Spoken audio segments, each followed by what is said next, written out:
Hi, I'm Jamie Smith, and I'm the high school science instructional coach, and I'm going to be doing your training for STEM ambassadors. So, thank you so much for volunteering. This is a great opportunity to kind of be a leader in STEM and help out with the middle schools. So, you just watched a video about an overview for the STEM tours. So, I'm going to go over just some expectations for you. Make sure you arrive at the middle school at 7:45. Check into the front office. You will have signed up with your high school teacher representative on this form. Notice, teacher, that there are different tabs for each school, and they will sign up with the homeroom through you. And the front office person will have that list and will check you off and show you where to go and how to get to that homeroom teacher. So when you arrive at 7:45, you need to make sure that you are on obviously your best behavior. You're a role model for the middle school kids and a role model and basically a representative of us and Brunswick County, and just being awesome would be great. We wear a school shirt. Okay, that is a great way to show school spirit and to get the middle schoolers excited for high school because they are really excited to go to high school. And also make sure you follow the dress code. It would be wise for you to wear closed-toed shoes since some of you will be going into a lab setting and we don't know exactly which tour site you will be paired with yet. Okay. Um, Give your signed permission slip to your bus leader. You will be getting this permission slip right here from your high school teacher rep, and your parents need to sign it. If you have any medication that's approved by Brunswick County Schools by a prior approval form, then we can actually administer the medication that during the tour. But otherwise, get it all signed. Do not take this back to the high school. Just take it with you to the middle school on the tour and hand it to the adult that is on your tour bus. Okay?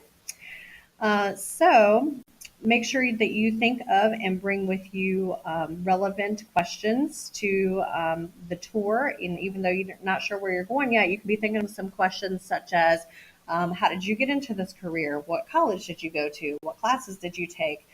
Were you a good student in high school? Just some generic questions. And then once you find out where you're going, you can actually think of some extra questions. Consult with your teachers. These are your teachers at the high school. You may have to get an extra permission form filled out depending on your school, giving you approval to go on the trip. Make sure you get your missed work because you're going to miss most of the school day. Bring a bag lunch. There is nowhere to buy food, and so you will be very hungry. So bring a bag lunch with you. You'll be eating with the middle schoolers as well as the other STEM ambassadors. Make friends with the other STEM ambassadors. Traditional student, you will be paired with an early college student and vice versa. And so you will have an opportunity to make a new friend, which is awesome. You're going to give a probably about 15-minute presentation about success in high school, which I'm going to go over in just a second. And you're going to work with the other STEM ambassador on your bus in this. And so it's going to be awesome. And I'll show you that in just a second. We're going to return to the middle school at about 2:30. BCA, you'll return at, excuse me, let me start over. We'll return to the middle school around 2. BCA, you will return to the middle school at about 2:30. And then you will still have your own transportation back to wherever you need to go. You are expected to return back to the high school if you arrive before school ends. But if you arrive once school is out, then you can go home.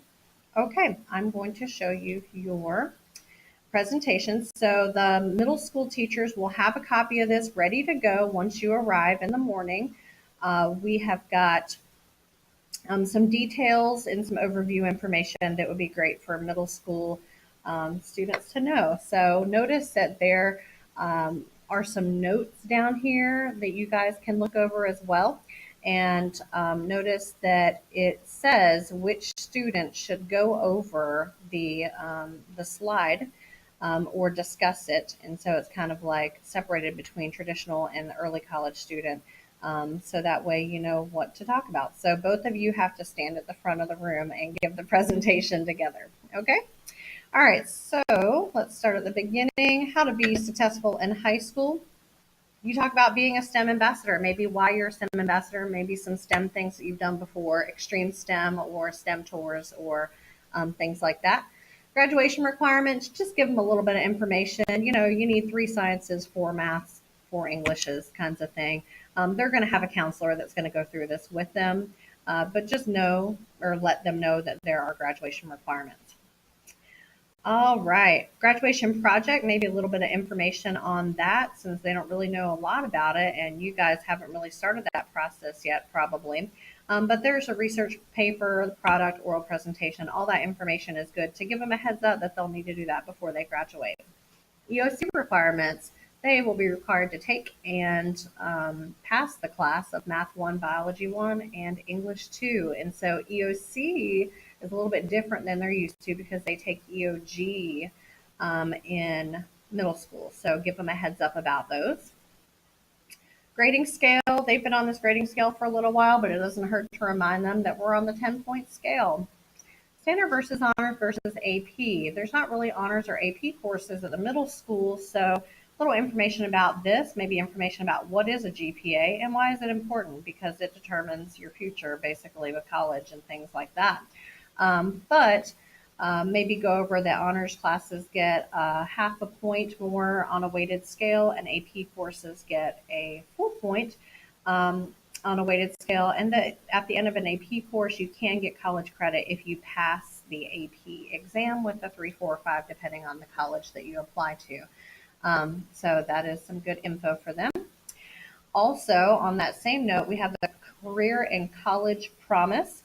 And basically, through this program, a high school junior or senior with a 3.0 or higher can take college classes while they're in high school. You don't have to go to the early college. So this is really cool. This could be at any school basically in the county. And so you can basically leave with your associate's degree if you work really hard and multiple classes, and it's going to save you a ton of money when you get to college. So it's pretty awesome. And that's through BCC. There's also the CTE pathway. There's curriculum articulation agreement when basically some CTE high school classes will get you college credit, kind of depending on the situation. So that's something to talk to a counselor about. The early college, high school, early college student, just give some information about this. They might be interested in applying to the school. Someone from early college will come and present to them. But this is also an option for them, and they would like to probably know some details about it. One thing that is very different that we would like for you to get through to them is that if you fail a course in high school, you do not get the credit. You must actually retake the course. This is a little bit different than what is going on in the middle school. So make sure that they know that and that it is serious business if you fail a class, because you don't want to have to retake it. Paying attention now in middle school will, of course, help you in high school, right? All of your courses build together, and so we would like for them to be successful in the high school as well. Volunteering and extracurricular activities, mention some that are really cool. Science Olympiad, yes, okay. Just some things that you have had some fun with. Robotics, also a yes, okay. And so just some other clubs and activities that they might be interested in. Volunteering as well, of course. Maybe National Honor Society would be something to discuss. Letters of recommendation. Be nice to your teachers because you're going to need them to write recommendations for you when you go to college. Yes. Also, don't do it last minute. But just discuss that kind of idea with them. Funding post-secondary education. Basically, this is how do I pay for college? Scholarships, grants, student loans. Come away with or kind of show them that everybody can go to college. There is money somewhere. Just work hard in high school and we will find money somewhere to get your tail to college. Okay. Brunswick Community College, you guys are going to get some information from them. They're amazing and they have got lots of great programs. So I don't want to give you too much information because you guys will be visiting there. There are lots of opportunities, LPN, RN, phlebotomy, lots of nursing and medical stuff. Here's a bunch of activities and opportunities you can go through with them if you would like. There's lots of great stuff. Give them advice. Have a little Q&A session with the middle school and let them ask you questions. Also go over how to be a good audience member. Put the phone away and ask before taking pictures. Ask for permission. Ambassadors will be on the bus to answer questions throughout the tours. And that is the end. Thank you.